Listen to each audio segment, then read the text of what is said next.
So hi everyone, it's a rainy day, but we're on the land and we got a small baby who's not very happy, but she's all cozy, covered with umbrella so the rain doesn't get to her.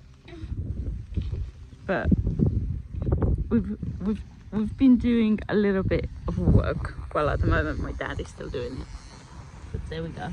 We've got all the grass, so everything is nice and clean,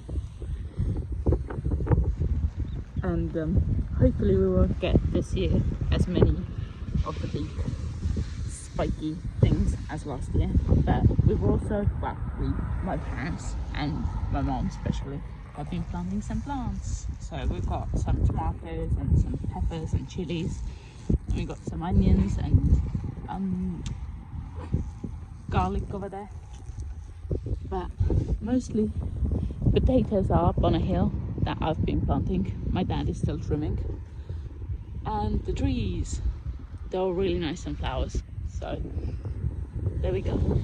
But it's raining, so I'm under umbrella feeding this little girl.